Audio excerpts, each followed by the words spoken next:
Welcome and good day, everyone. Welcome to another episode of This Week in Testing. I hope you are all well, wherever you may be on this planet right now. Very excited to be hosting another episode. This is episode number 49. And grateful to those in the audience. I can see that our regular listeners. Hello there, welcome. And also big welcome to folks who are new to This Week in Testing. So I'll give you a quick overview of how things work and then we'll get stuck in. So I typically spend up to about 15 minutes giving a rundown of some of the things that have been happening in the testing community this week. So lots of observations, lots of shout outs and celebrations to be had. So I will run through that. And as I'm doing so, have a think about some of the things that you've been up to this week. Maybe you are trying out some new things with your team, or you found a particularly scary bug that you're okay sharing and talking about. Or maybe you have a question for the community today. I'll give you an opportunity in a little bit to put your hand up, and then you can come up on stage and jump on in and get stuck in, or have a conversation and see where things go today. So this is an official Ministry of Testing event. So please, if you do end up on stage, be mindful of our code of conduct, which you can get access to on ministryoftesting.com. Great. So this is recorded and you can get access to all of our This Week in Testing, which we started recording. We've got about 3 or 4 available now. If you go to ministryoftesting.com/podcasts, you can listen back to This Week in Testing. And also, if you follow our YouTube channel, just do a YouTube search for Ministry of Testing. We also host it there if you prefer to listen to podcasts via YouTube. Great. Okay, so what has been happening this week? Well, I am very, very excited to share that AJ Wilson, who is an incredible community person, she officially joins Ministry of Testing next week as a lead insights and trends analyst. So we have been working fairly recently on a new part of Ministry of Testing where we pull in lots of trends, lots of insights, lots of analysis via the community to give the community really useful information about things that are happening in the community at kind of a global level. And AJ is joining us to head up that part of Ministry of Testing. For those that know AJ, they know that she's just super awesome and is often joining This Week in Testing and also co-hosting as well. But AJ is part of the community and has been for a while and does lots of awesome things. So yeah, very, very excited to work with AJ very, very soon. So yeah, watch this space. She'll be joining officially next week. I thought yesterday we hosted an event called the Testing Planet, and it was all about communities of practice. And there was many amazing advice shared, and you'll be able to access those recordings over the coming weeks. Some will be available to all, and some will be exclusively available to our professional and unlimited members here at Ministry of Testing. So look out for them. But it's something that Drew Ponticus shared.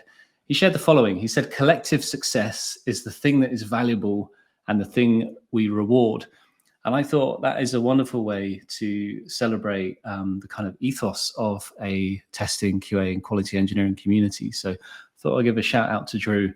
If you're not following Drew, he has a wonderful blog that you can get access to. So if you just look for Drew Ponticus on LinkedIn, you should be able to connect there and do check out his blog. He's got lots of good things, particularly if you're looking to set up your own internal community of practice at your workplace. He shares lots of great advice. We've got a few more meetups popping up. So yeah, it's all happening. We've got 2 more meetups in Munich happening in July. One is a special bug hunt on the 11th of July, and also another one on playwright tilt and accessibility on the 24th of July. Also, we've literally hot off the press just added another Berlin meetup. So folks who can get to Berlin on the 17th of July, please do so. If you want to find out about all of our meetups, you can go to our dedicated meetup page, ministryoftesting.com/meetups. We also bring those meetups onto our events page. So if you're on the Ministry of Testing homepage, You'll see the events on the bottom of the page there, but you can also click a link to events and see a good old list of stuff that's happening all across the world. So yeah, do go check out those meetups. Yeah, so we have put other stuff live. Oh my goodness me, there's so much to go through, and I'm just checking the clock already. So I'm going to whiz past that. I want to call out some folks that are earning their certificates in test automation. So Ministry of Testing have test automation certificates available, foundation, intermediate, and advanced. We had Colin, Adam, Erica, James, all earning certificates over this week. So many congrats to those. And also just a big shout out to Adam McKinnon.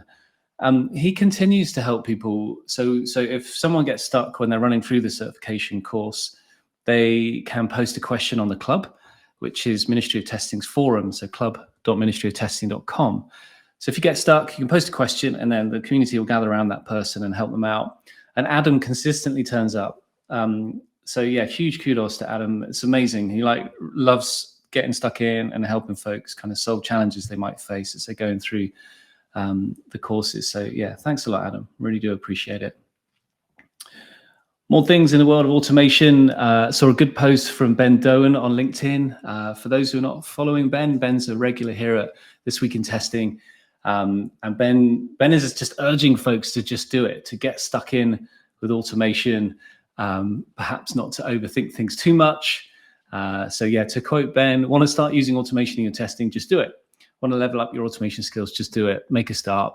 And yeah, he's putting out a number of posts around the world of automation. So yeah, if you're not following Ben, please do go check out Ben Doan, surname spelled D-O-W-E-N. Great. Okie dokie. So yeah, career growth stuff. So what's been happening with people moving around into different jobs? So Tama Juni has joined East Med as a quality assurance tester. Congratulations, Tama, or Tama. Apologies if I've mispronounced your name. I saw that Thomas Poney found a new contract role, and Eve started a new role at the BBC, Eve Bullock. Very good. That's very cool. And we've also started through the Ministry of Testing LinkedIn page. We posted this 3 days ago. If you are open to work, just post on LinkedIn and tag Ministry of Testing to say that you're open to work, and give some description about what skills you can offer and what you're looking for. We will repost that. So as Rosie Sherry, who's the co-founder and CEO here at Ministry of Testing, her line is, we will reshare it. Our network is your network. So please do take us up on that offer. We've got a lot of reach with our LinkedIn profile account, which you might be familiar with. But yeah, just post that you are open to work and tag Ministry of Testing, and we'll get it out there, right? This is the way it works. We can help connect you with folks across the globe. So for example, Chris Haynes did exactly that, put out a request, and Robert Fay as well. So just go for it. But I also see the BBC are hiring, the New York Times are hiring a QA engineer. So yeah, it seems like things are moving. Oh, and I've just seen on my notes here that Joe Richards, Joe, who joined some of the earlier This Week in Testing, that she starts a new role on Monday. So congrats, Joe. That's great. I know Joe and I once had a really good conversation about regression testing. I think when the early days of This Week in Testing, when we were hosting things on X, formerly known as Twitter. A few more things happening in the community. We had the Testing Planet contributor. So Kulas Angeles talked about community yesterday in the Testing Planet episode, and had previously appeared on another episode. He got a promotion. So he's now a director of software quality engineering. So bug congrats, or big congrats, Kulas. That's great news. So things are happening, folks. It feels like opportunities are there, and we definitely see that it is challenging. So hang on in there, and let's help each other find those next opportunities. Something I've spotted this week is Kind of not going back to basics. I don't like to use the term basics, but I like to frame it as essentials. So a number of people in the community are talking about like core skills of, what it means to be a tester. So for example, Christoph van Kriegingen on the club asked the question, what is a good QA engineer? We also put out a question, what skills make you a good tester? We were after if you could just say there's 3 skills that make up a good tester, what would those be? Because I think the answer to that is essential to give us confidence, and particularly for those who are new to the career, who may be hearing lots of things about it's all about AI, or you've just got to become an automation engineer, and I say that in sort of inverted commas, that people might be panicking that they need coding skills and all of that stuff. Whereas I think this one particular, what skills make you a good tester, I'm hopeful gives people a reminder about what really matters at the core of being a good tester. So yeah, maybe that's one we could discuss on stage a little bit later. I'd be curious to dig into that a bit more. Also, I found a post from 2019 I thought I'd revisit and put it back out there. Again, talking about, what makes a good tester. And I wanted to see if there's anything that's changed. What is it that's different now? That's what's that 5 years ago. When it comes to a testing mindset, what is it you think is a testing mindset, and how does it help? And I like this quote from Sebastian Stouts, who's super active on the club. Quality does not only matter to end users, but to all stakeholders. So it was a good reminder. There was a good discussion about how you talk about quality, and I thought Sebastian's was a useful reminder. Also, Callum Akehurst Ryan, I'm enjoying, he's doing a round of posts saying testers as Dungeons and Dragons. So he's taking the world of Dungeons and Dragons and creating characters who are specific tester types. So if you're not following Callum Akehurst Ryan on LinkedIn, do go check him out. It's really cool. He's really reframing the world of testing and the world of Dungeons and Dragons. So you can get to check that out and geek out on it like I did, which I thought was really cool. I saw that Lisa Crispin and Janet Gregory, authors of a number of wonderful books on testing, including Agile Testing, which is my favorite testing book. I'll put it on record. There you go. They've released a mini book called What is Quality? So do go look for Lisa Crispin and Janet Gregory. Do grab that mini book, download it and get stuck in. And I also wanted to do a shout out to Nicola Lindgren. I was reminded the other day of her excellent YouTube channel. Again, if you want to go back to the core and the essence of testing and what really matters, do look for Nicola Lindgren on YouTube.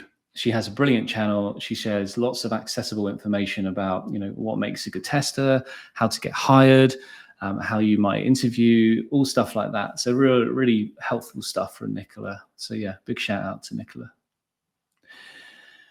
Okay, folks, it's 1:15, so it's probably a good time to get some people up on stage and see where we go with today's conversation. So yeah, I'll ask a couple of questions, or maybe a few questions. Is there something that's happened this week that you'd like to discuss? It could be anything that's been happening at your workplace related to testing and quality and beyond. Maybe you're trying out something new and you want to get some advice or thoughts on it, or maybe you're stuck with something and you want to get some advice from the audience today. So yeah, let's get people up on stage and we'll go from there. So I'm going to put myself on mute, quickly grab myself a cup of tea, and then we'll get stuck in. But you know what? I don't have time to grab that cup of tea because I see Ben Doan has put their hand up. So thank you, Ben. I'll get you up on stage and then I'll sneak in a sip whilst I'm on mute.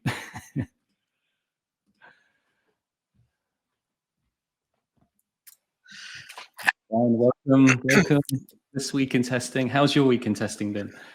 It's been very good, thank you, Simon. As I said last week, I think in a post, not this week. Tea happens. Oh, sorry, tea is life. Tea is life. Tea happens. I love it. Well, yeah, I'm enjoying a nice chai tea. So I thought that's my Friday afternoon treat. But there we go. How about yourself, Ben? What's been your tea of choice today? Oh, so as I regularly drink, I've been drinking Yorkshire tea. Lovely. And I drink that with a small splash of milk and quite a nice dark brown colour with no sugar. For those of you Nice. who care about such things. 100% care. I thought you That's might. really... I try to remember which T battleship's number I am, but That's brilliant. But yeah. yeah, I mean, yeah, thanks for joining us, Ben. And yeah, I mean, you're a regular here, and I very much appreciate you hosting as well. So yeah, jump on in. What is there something on your mind that you'd like to discuss, or perhaps get some other folks on stage to get in the mixer as well?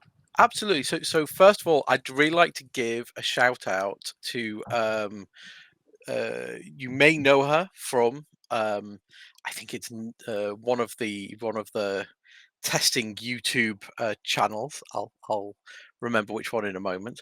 But Vela, I can't roll the R's enough because it's a really nice Dutch name, who has recently started posting and is an excellent person to jump on and join in with the conversation in the community.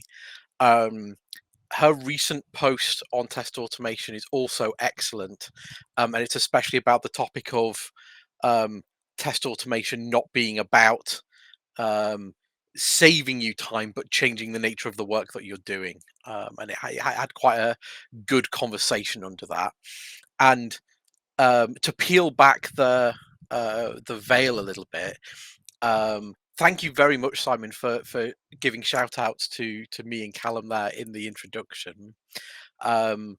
So as Callum posted the other week, there was a great conversation that was held between Callum, the legend that is Vernon Richards, Vila, and myself a little while ago, and we were talking about exactly the topic of how the LinkedIn algorithm works and how we can engage with the community and make the most out of it, and how we can give back and how we can use our content. And it really, you know, I'm enjoying hearing it reflected back in your roundup today. I'm like, this is brilliant, it's working. Oh my, So I kind of just want to say congratulations all round to us. that's amazing. And literally, before I stopped talking, my next bullet point was Verla's point about automation. I was going to quote the line that she shared because I thought it was really powerful. So I just didn't quite get to it as I looked at the clock and it was 1:15. But yeah, I'm loving the stuff. I'm loving the stuff that's being shared. So yeah, so I guess a big shout out to anyone on the call who wants to increase their presence in the community and get more involved and do more content creation.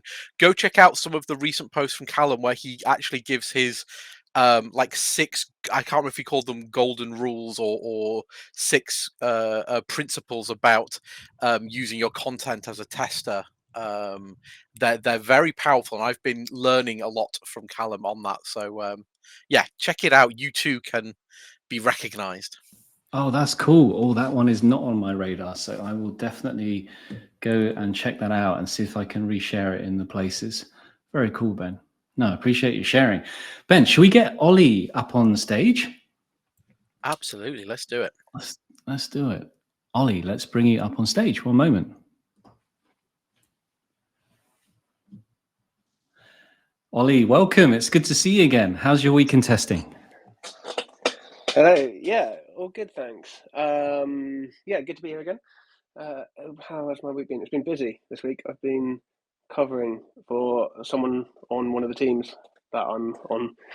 But I've kind of been on the a bit aloof with it, or like loftier, just dipping in and like testing ideas rather than software.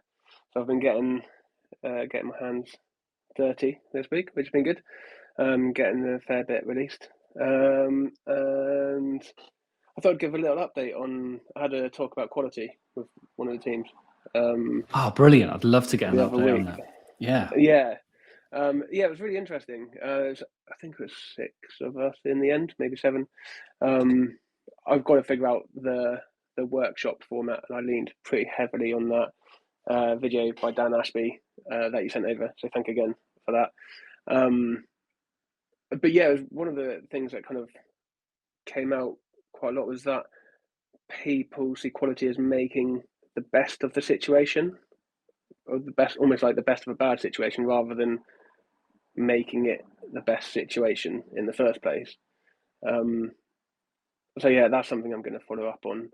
I haven't had a chance to actually go through all the findings because I just had like a fig jam board up and kind of went through what definitions of quality used Dan Ashby's example of, like, if you think of a shoe, what do you think of as good quality? It's going to take you out of the software context.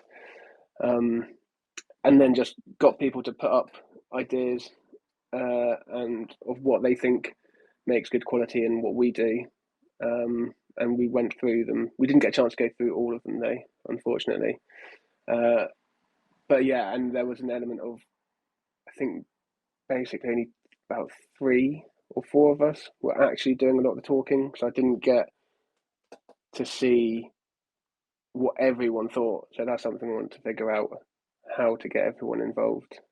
But I think it kind of highlighted that is a broad and slightly ambiguous topic in places, which is what I'm trying to undo, I guess. I mean, that sounds amazing, Ollie. Like, straight up, I was like nodding away at my screen, like smiling, going like fist pumping, going, that's awesome. Because like, it sounds like you've broken a huge barrier and you've now like opened the door to having good, I was going to say good quality conversations, but more like good conversations about quality. That's brilliant.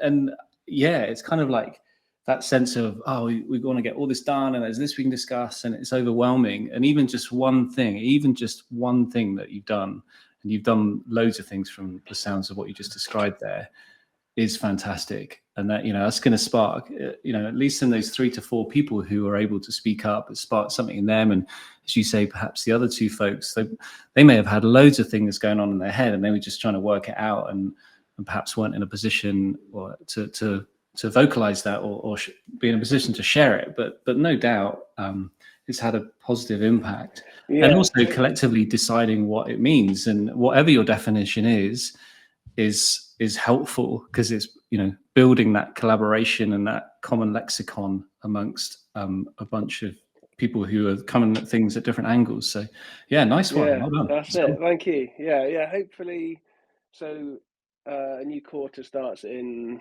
about a month. Beginning of August. So that's why I'm going to revisit it, because I've had a lot on. I don't want to burn myself out too much. So yeah, and the team structure might change in a month's time. So I think at that point, so at the beginning of each quarter, we start kind of, carry over some stuff, but start a new problem statement and figure out ways of working, make sure that's all good. So at that point, I'll reintroduce the conversation and see if we can work it in and see where it goes from there. Very cool. I wonder if there's kind of like, I hate to use the word subtle, but maybe it is subtle, like just ways of slowly kind of keeping that conversation going without putting the pressure on, where it's, I don't know, you share an article like, oh, I read this thing the other day, it's really cool, or I had to think about this thing, what do you think? Just like asynchronous chat, really lightweight, just to keep it bubbling away, kind of as a theme, but not like, hey, we need to sit around for hours and discuss this thing and we haven't got time to do that. More just like letting it bubble away. Yeah, exactly that. I think that's definitely going to have to be a thing to kind of keep it kind of in people's minds, but not hammer it too much, like you say, otherwise you're just going to put people off. Yeah. And Ben, jump on in. I'm sure you've got thoughts on this as well. Oh, I mean, I was just going to say, I always fall back onto the principle of find an ally and then make what you're doing with one other person visible and build from there, because it's really hard even to introduce any new thing to 4 people. Like, even 4 people is a lot. So starting with just one-on-one and then demonstrating to 2 or 3 other people how it's working and then letting it grow from there. And then all of a sudden, by the time you're introducing it to a bigger group, you have a groundswell of people who are they're supporters of what you're doing, they get it. It also gives you a chance, especially if you find one or two people you really trust, a chance to iterate on things quickly because they're willing to give you strong feedback. And that's just general introducing new stuff advice. It's just cool. a thing I use. Yeah, okay, that's very good advice. Yeah, I do have my eye on one or two people, so I'm going to be speaking to them. In the next few weeks. For some reason, Ollie, just keeping things light, for those people that you had your eye on, like I can imagine if you're all working remotely, perhaps on your next video call, you've got like a t-shirt with a question, like a statement, let's talk about quality or something, like really subtle. It's just there. They're like, oh, what's on your t-shirt? Oh, it's funny you ask. Simon, I love how your idea of subtlety is somewhere between subliminal messaging and outright investing in printing a physical object that's branded, big time. which like I mean, just as a shout out, maybe a way to be as blunt or subtle as that without having to invest in real merchandise is to use something like OBS and put a little overprint so that you've got in the corner all the time, ask questions about quality or something. Like you could do something without having to actually buy the t-shirt. Although I do love the idea a lot. Like, yeah, loving it. I'm loving it. Yeah, I mean the overlay. Stickers. People love stickers. Yeah, stickers, t-shirts, overlays. I mean, I think we're onto something here. A digital background. Yeah, that's brilliant. Brilliant idea. I'm loving that.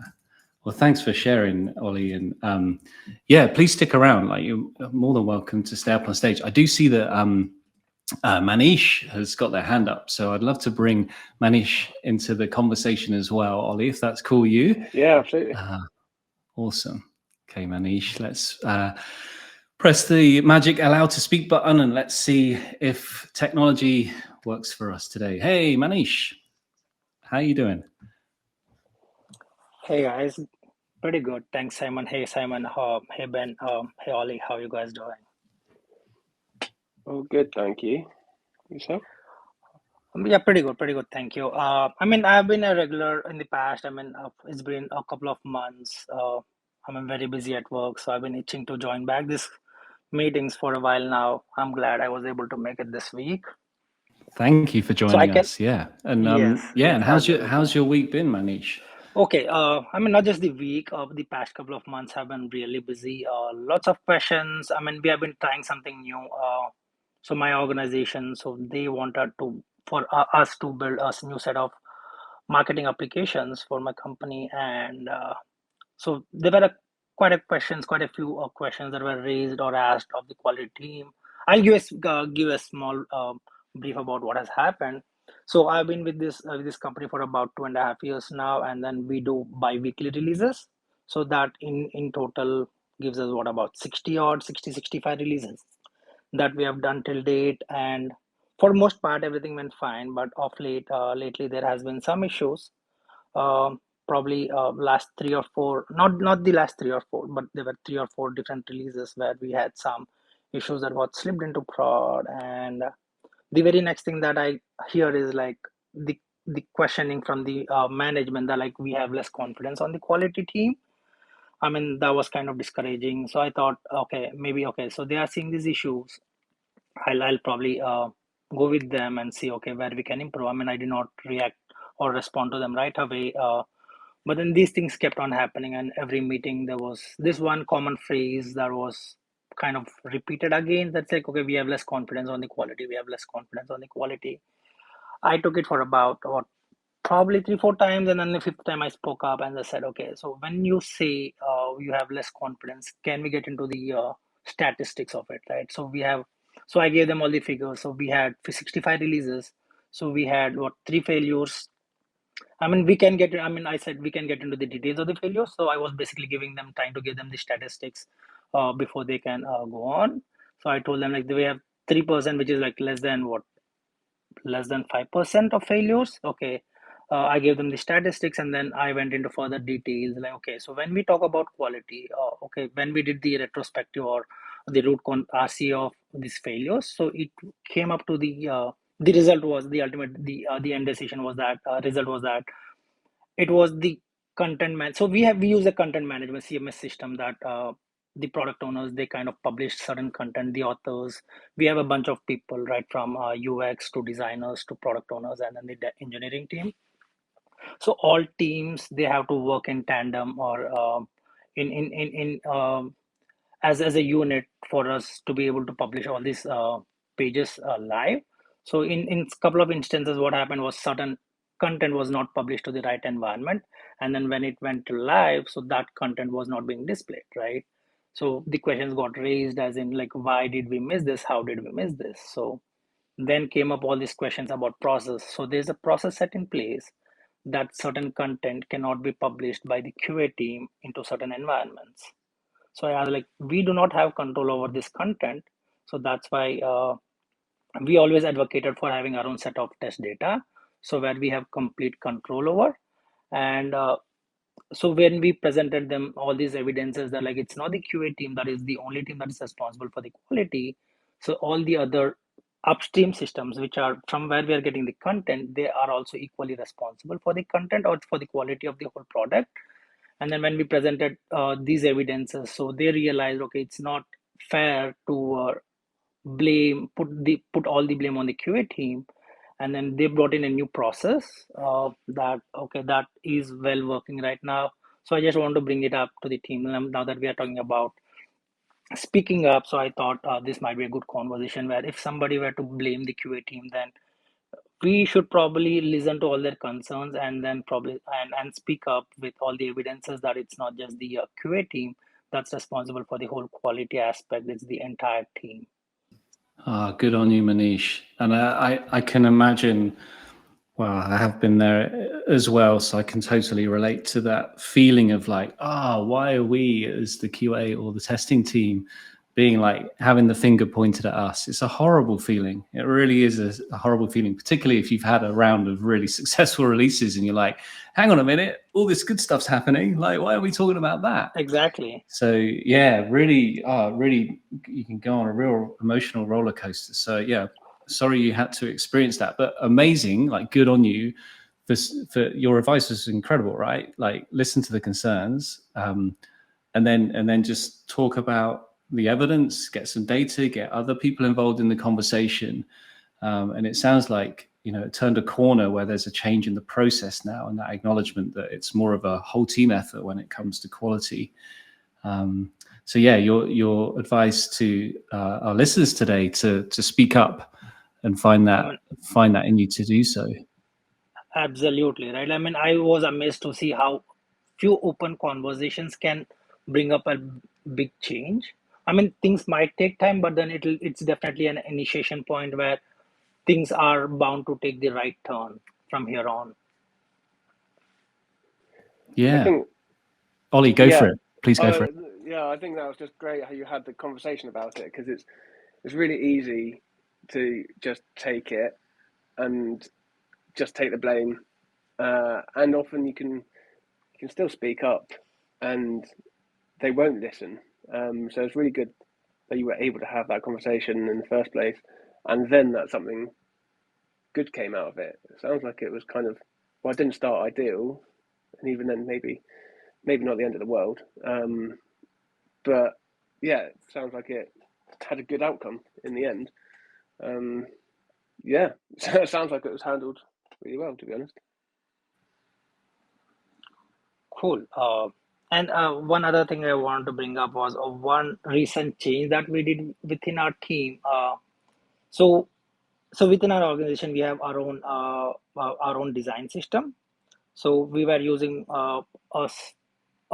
an organization-wide design system that we initially had, but then which we realized later that this was not bringing in the right kind of results for the marketing team. So it might be valuable or it might be applicable for the other applications.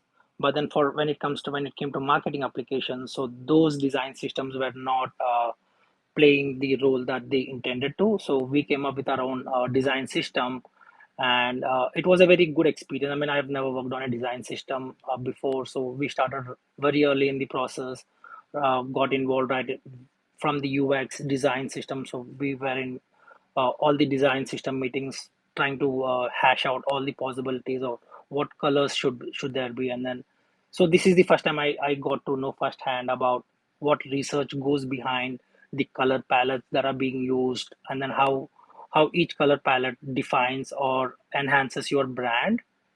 So I mean, this was pretty interesting to know the kind of research that goes behind in coming up with these designs. I'm working on a design system, well, adjacent to a design system in branding at the moment as well. And yeah, it does open up some interesting conversations. And I mean, I've worked in a different role on branding side of things, and it's always interesting to see either how tied some companies are to how exact you are with their colors, and to others who are really loose, just really loose with it, and end up making some quite horrendous looking things. And yeah, where the software creator comes in and sets the rails around what can and can't be done. And yeah, all those conversations. So yeah, we're at the beginning of putting a design system in place and unifying all of our components, because we've currently got components doing the same thing spread all over the place. Yeah, and it's quite a big task as well. It's not something to be taken lightly, and it has a wide impact across a whole platform. Of course. Yeah, Absolutely. I mean, I wasn't aware of the kind of research that goes behind it. So, I mean, when I got to know about the kind of research that goes behind it, I was really amazed that all these days I was just like, okay, maybe these guys, they pick up these components or designs from somewhere, but that's not the case. It turned out that, I mean, they do a lot of research behind coming up with the color palettes, the fonts, the font colors, everything. I love it. Yeah. Oh, sorry, Ollie, I interrupt you there. Go. Oh no, sorry. Actually, I unmuted, but I actually didn't have anything to say. So yeah, sorry. Okay, Go ahead, Simon. Yeah, it's just, I mean, what I love about that is that opportunity to bring your testing mindset and your QA mindset into that conversation. Like, you know, no doubt you're asking questions like, yeah, but what about that? Or what happens in that situation? Or how might we present this thing? Also, the the amount of research and respect for accessibility as well. I always found that amazing, how designers really get into the detail when it comes to accessibility. I think I shared on the newsletter a couple of weeks ago a designer that I've worked with in the past, and you know, he was really obsessing over how a button should appear and its weighting, and it was fascinating. Like, thinking in terms of analogous to our world of software testing, I can imagine how it is easy to go down these rabbit holes, to go really deep into something to ensure that it's the best it could possibly be, and how when it comes to design systems, how you know when to stop. And I think there is a connection there with the world of testing. Like, when should you stop testing a particular thing? Like, what is good enough? Like, what is your kind of acceptance of quality? How do you define that collectively, and what is good enough to allow you to ship stuff that gets you feedback from your users, or do you have to hold back because it's not quite there?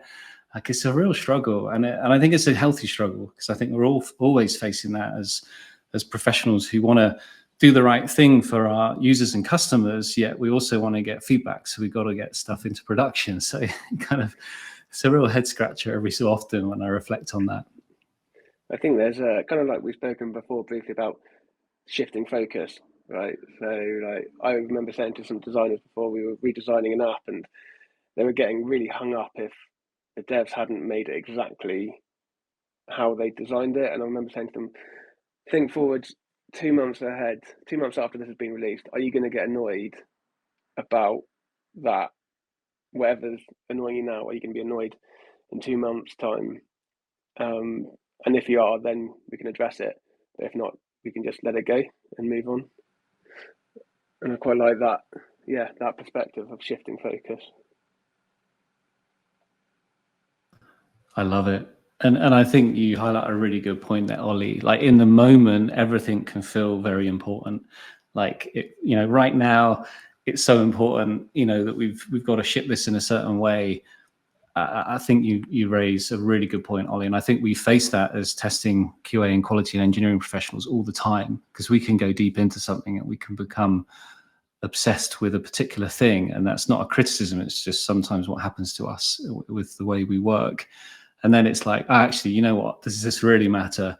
Maybe it won't in a month's time. I mean, maybe there's an official heuristic for that we could coin today, where it's like the time travel heuristic, where how would I feel about this in 2 weeks' time? How would I feel about this in a month, 6 months, a year's time? And then ask ourselves that question. The McFly heuristic. The McFly heuristic. There it is. It is officially named. I love that.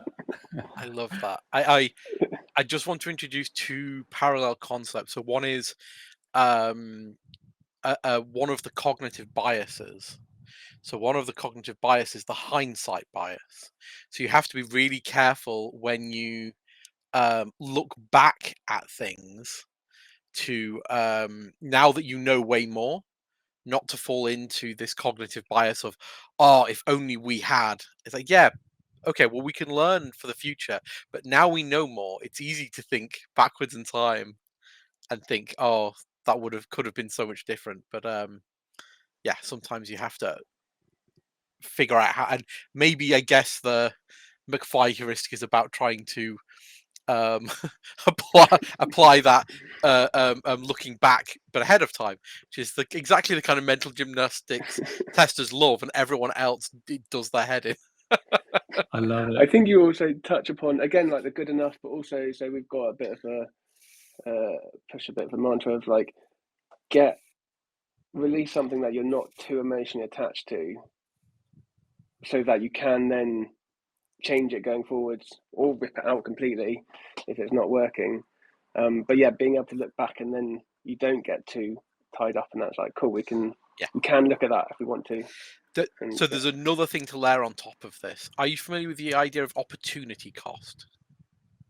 I've heard the phrase, but so the basic concept, if I'm getting it right, of opportunity cost is what are we either implicitly or explicitly not doing because we're investing our time in this. So it's not, do I want this button green? It's, do I want this button green more than logout working? Because we only have time to do one of the two, right? So it's about widening your field of possible things you could be investing your time in, so that out of the narrow tunnel vision thing that you're looking at, and then weighing up what it is versus what the opportunity cost is, what the cost is of not doing other things to make room for it. So that can be very, very useful when it comes to conversation with designers about, well, I want it exactly like this. And it's like, cool, you can have it exactly like that in August. And this is the stuff we won't be doing in the meantime. An absolutely perfectly reasonable choice to make, where we can either invest more, we have to get more people in to do this, or we can not do the other things, we can delay them, or you can have it green for 2 months, and then in August we'll have capacity. So we could do it blue for you in August, and you could have 2 months of learning if green worked. Do you want it green? Oh, we'll leave it green. Yeah, I used to have that kind of conversation a lot more when I was a project manager, but that still is a conversation you have as a tester, right? You want to drive everything and everyone forwards, and not linger is the idea. So yeah, that's definitely, move little and often releasing, and then you have a lot more flexibility. Is how we work. I mean, that was one of the conversations that we had with our design team, or rather the management team. So they initially wanted it to be kind of a waterfall model where, okay, designers redesign all of their design system, and then somebody gives in a handover to the dev team or the engineering team. But we wanted it to be other way. So we wanted both the design and then the engineering team to work in hand with each other. So the outcome was very, very helpful and very fruitful. So the designers, they usually come up with very fancy stuff, right? Like, so, but then from their point of view, that makes sense. But from the engineering point of view, we look into other aspects of, okay, so this is a design heavy page. So how is it going to affect the performance of the page, right? So the designers, they don't actually look into that aspect. So having the engineers part of the initial discussions hashes out all of these possibilities right in the initial stages, where okay, they can bring up their voice and say, okay, we can definitely do this, but then at the cost of the performance of the page, do we really want that? Right? I mean, that's a very important question to be asked. I mean, you design all this fancy stuff, but then what if the end user is, for him it's taking too longer for load the page, and then he's no longer interested in looking at the page itself, right? So these are very difficult conversations, so which can be possible only if the designers are involved in the discussions in the initial phase. I'm loving that. I'm loving those reflections and that advice, Maneesh. Just to add, I'm trying to think of, I think the good testers here, or the good QA engineers that, and I put this on this post around what skills make you a good tester. One of them I called out was spotting patterns. So not design patterns as such, but just patterns in general, connecting the dots based on your experience of an existing system, your experience testing other systems and other things, and then being the person who might spot things that a good majority of people, it just might not even be on their radar. And I think that then leads to the good testers building connections with people that aren't of the same discipline. So, with designers, developers, product owners, sales, marketing, customer services, etc. So they can spot patterns beyond what is currently being looked at, and kind of joining the dots and saying, oh yeah, but if we do this, that means that, or if we do this, we can't deliver that thing. I think it's kind of maybe touching on perhaps some senior product manager type roles and the skills they have. But I feel the good testers I've worked with in the past are able to do that as well. So yeah, just have that reflection. But Ben, I think you were going to jump on in, so feel free to dive on in. I was just going to give a shout out while we were on the topic to Heather Reed, who did a keynote speech at PeersCon, which was, wait, that's not tested. And one of the glorious things she spoke about in that talk, in her presentation, I think she's done the presentation at a few other places as well, was exactly about the kind of conversations about scope and about the cost and about the business getting return on investment for that cost. So she was working out for her company how much, what she called a slice, which was, I guess, not quite a sprint, it was some other measurement, but some kind of like a period of 4 weeks. It was like 2 sprints or something, like how much a slice cost in just pure engineering time. So simply average salary of engineer times team size, right? Not anything fancy.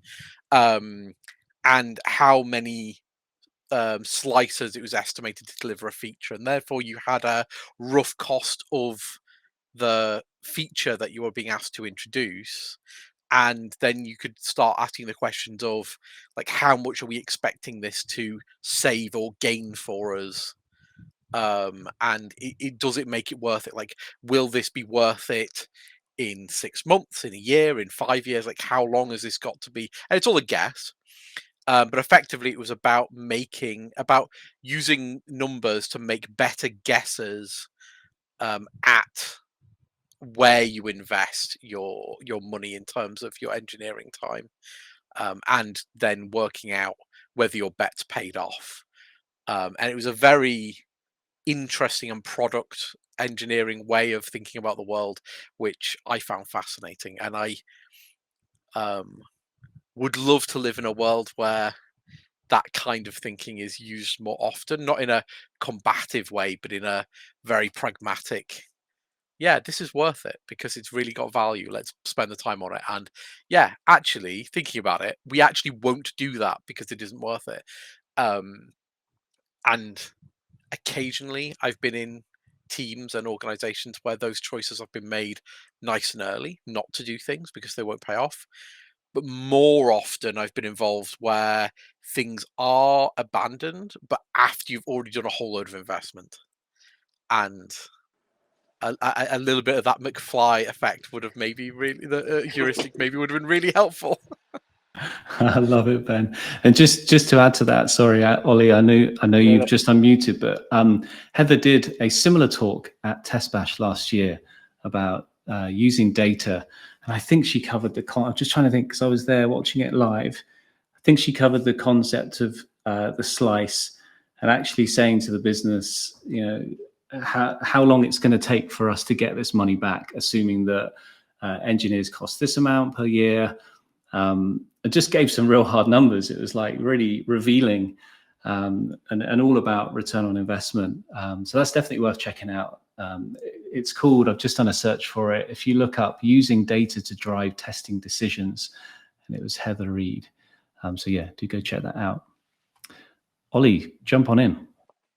Yeah, that was a really interesting talk at PeersCon, and I've definitely used a few bits from that in conversations and to kind of help persuade people. I think the whole having value for somebody, whether it's the end user or for testability or I don't know, something else to help make reporting to higher ups easier. Not that that's really a day-to-day concern for me at least, but that is a really good argument of being able to push something through. But is it going to make something better for anyone? I really like the idea of having data-driven decisions for testing and product in general. Like if people aren't using a feature and you can prove it, then don't bother putting more effort into it. There's a whole thing of sunken cost fallacy of basically throwing good money after bad. Yeah, if it's not returning on your investment, leave it. You don't need to keep going. Maybe it's just as whilst it's fresh in my head, throwing good money off the back of a broken DeLorean. There you go. Yes. Nice. I was just gonna blow your mind because you've been listening to a whole lot of Dan Ashby recently, and I just wanted to add something. So part of the way Dan thinks about quality in the layering on top of the quality is the classic quality is something that matters to someone. Value to someone that matters. I always like to layer on top at a given point in time, and the reason that I do that is because if you think about I always use the example of the Windows XP operating system. When the Windows XP operating system first shipped, it moved forward the quality of the Windows operating system immensely. It was a huge groundbreaking thing where for the first time you had the Windows professional kernel being used for a customer operating system. It looked kind of cool, although some people didn't like the Fisher Price look. Some people loved it, but it was in fact it was such a popular operating system, even though they really shouldn't be. There's a very small hardcore of people still using it. But if you gave most people Windows XP as their computer, like if you joined a job and they gave you a machine with Windows XP on now, you would run a mile, my friend. You would be like, what on earth is this? And it's not because Windows XP has changed. It's because our expectations of as customers and the market has moved on, right? So I just want to layer on top of the fact that sometimes time to market is a really important quality characteristic because there might only be a window of time that could be anywhere from a couple of weeks to a couple of months to a couple of years where a particular product or feature is relevant and you can get value from it. It does not last forever. And that's really obvious for things like what Peter was telling us the other week in terms of apps for the Euros, right? Because that is an event, it's a point in time, it's something that comes and goes. If you weren't ready for when that came out, it would be useless. But it's less obvious for other things over time where the perceived quality of your product goes down because the competitor did something interesting. Yeah, that's an interesting dimension, isn't it? To quality, sorry, like the time element and the temperamentality of it, I suppose. Because one of the things I'm getting my head around with that quote of quality is something to someone that matters, and then to layer on, what was it you said? Sorry, at a So someone that matters at a certain point in time. Yeah. So the original quote isn't Ashby. It's help me out here, people. Jeff. So Weinberg's quote. Weinberg. Weinberg. Yeah. It's so there's iterations of Weinberg's quote, and then like I say, Jerry Weinberg. There we go. So there's the original Jerry Weinberg quote, and then Dan Ashby layers on a whole stuff about breaking that down into the functional correctness, the value, and the like emotional response, like the goodness. Yeah, and I think even with the extra, is it, I should know their names, but is it Bach and James Bach and I can't remember his name, but Michael Bolton. That's it, of course. Who added on to someone that matters? Even that, I was at first I'd be like, oh, okay, that's is that snobby? I suppose does that just stop someone who's not involved in the project at all? Like your developer mate saying, "Oh, you should do this," and it doesn't. It's not relevant at all. But I suppose it's just that it does show the that quality can be quite an unstable idea. It's quite hard. It's just hard to grasp, really. Wow. Yes, the temporal layer is interesting, and I think just to go to the back and bottom, the someone who matters. The interesting thing is, I think the idea is meant to be to take away the focus on you as a tester or you as an engineering team, and remember it's of the customer that's paying you money, right? Like in their point of view, I think the person that matters is meant to be the key stakeholder, the end user, the person who's paying you money. Rather than like it's not you that matters, it's the person who matters. I think that's why it's meant to be. Cool. I kind of assumed it was people in like stakeholders, including the development team, but then that's where things can get blurry between a development team and the end user, and I'm not saying I fully agree with it, because sometimes I think the testers and the development team are very important stakeholders, and sometimes quality things matter to them a lot. That's my interpretation of the way that they modified the quote. No, that's fair. Whether I support that or not. No, I place a lot of importance on end user. Kind of has the biggest say because they're the ones using it. They're the ones who are going to pay one way or another. So their voice has a bigger weight usually. Well, folks, we've come to that time. It's nearly the hour. So apologies for Al Goodall. And someone else who just had their hand up, which I didn't quite grab your name there. But yeah, do come back to another This Week in Testing. We try and run this at the same time every Friday. And revisit the recordings as well. They're now available on ministryoftesting.com/podcasts. You can check them out. We've probably got maybe 3 or 4 available now, and we're going to put them up on the site as soon as we possibly can the week after they are hosted live. So do check them out and come back to this. Wow, I've very much enjoyed the conversation we've had up on stage. So thank you so much, Ben, Ollie, and Maneesh. It's lovely to hear from yourselves and to kind of get into the nitty-gritty of this stuff. I think your line there, Ollie, quality is an unstable thing to grasp, and Ben, you sharing that our expectations change. I mean, wow, I think those are the statements of the day, right? So very grateful for our listeners today. Thanks for sticking with us for the hour. There are many things to check out at ministryoftesting.com. So do head over to the site when you get a chance. And if you want to get a bit more of This Week in Testing with perhaps a bit more detail and written format, I do recommend signing up for the newsletter. So we aim to send that out every Monday morning. That's through email. And we also post it through the Ministry of Testing LinkedIn page newsletter. So if you sign up for that, you can get access to that once we publish it. And we also have a record of all our newsletters on ministryoftesting.com. Just look for the link for newsletters in the footer. That's probably your best way to kind of get a snapshot of what's been happening across the community. And of course, join another This Week in Testing.